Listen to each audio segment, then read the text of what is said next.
Takulandirani ku AMTV Malawi kuchimake kwa nkhani zenizeni. Ngati nkhani imeneyo kuno kulibe, dziwani kuti nkhani imeneyo ndi yabodza.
District Governor Asalima Tavite taona pano rupali ona bochigona pali zorani pano lero ndi tsiku lalikulu amene tikulandira ona bochigona amene ayimire shadow ku Central Constituency East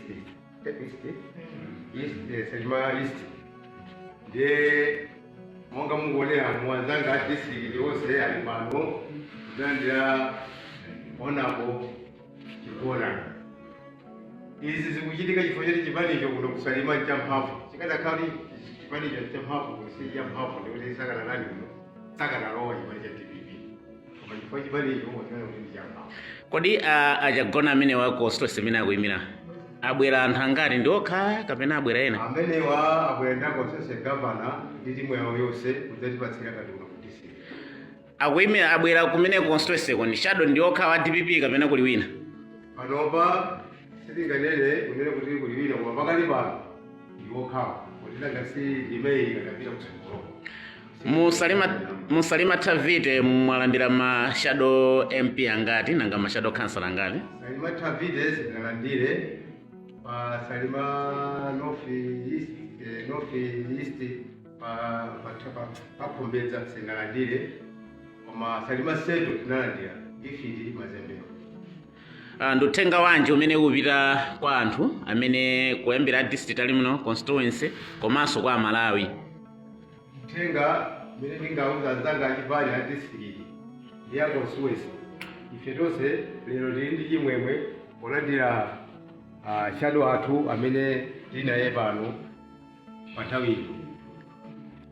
Zokoma kwambiri olemekezeka district governor athu Bwana Kajingwe ambuya kudaliseni.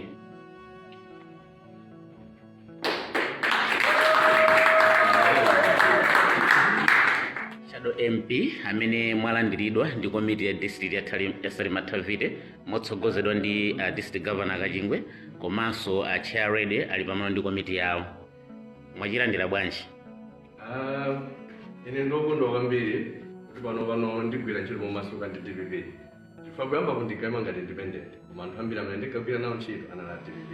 So ndichimene pafupi kwambiri kwa ine kupita ku DPP. Ndi chani chimene chakupangisani inuyo kupita ku DPP pamene mumayima independent? Chakupangisani ndi chani kwenikweni? Kapena ndi chiyani sikidakupangitsani kupita ku zipani zolamula koma mwapita ku chipani cha DPP chimene pamene tawandikiranso nthawi ya zisankho ngati? Mukhoza kuona kuti zinthu kwenikweni sizikuyenda bwino m'malo muno. Tikuyenera tipereke chilimbikitso kwambiri kwa Malawi pakuvotera DPP. DPP pakali pano pa chipani chimene chingapulumutsa Malawi. Mulokhozeka kupambanitsa Professor Fabien Mutharika popanga kampeni? Central region mwidzo kuno bwe? Babasi ndikudziwa komano akudziwa kuti Salima Central East yapita. Kodi kumene muchokera tinamva kuti councilor nawo inako DPP? Even MP anawo inako kwa DPP. Chabwino. Nduthenga wanji kwa amene kwa mashadow ena amene akufuna kuyimira DPP? Ndikufuna kuti tipereke chilimbikitso tigwirane manja. Amati kunyamula mpanda wowola kuchuluka manja.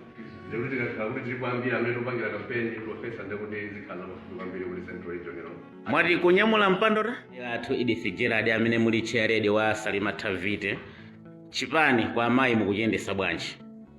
Ineyo chipani ndaona kuti ndikuchiyendesa bwino kwambiri pamwamba pa ulamuliro wa Profesa Alfred Peter Mutharika. Chifukwa chisangalalo changa lero ndikulandira Shadow Admiral Joelo wa Salima East Constituency, kusonyeza kuti ulaliki wathu pa chipani ndi ntchito zathu zilizopambana. Mwauza bwanji mtundu wa Malawi? Mukuwauza zotani mtundu wa Malawi? Mtundu wa Malawi ndimanena kuti ndikuwauza kuti chipani cha DPP ndi chipani chategwa patali chifukwa ndichodeka chopasa cha nzeru malinga ndi zintchito zake zimene aliyense akukondweresedwa nazo. Profesa Alfred Peter Mutharika ndi Shadow amene mwayika lero fanili nchikhulupirira kuti ndi amene adzayimira ballot paper 2025. Mugereza kuti awina?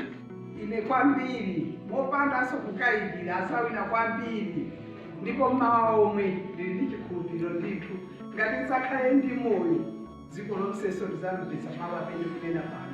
Zomwe kwambiri mumalankhula ndine mtolankhani wa DPP Press amene ndimachedwa kuti huweyo pa intaneti. Ambuye akudaliseni.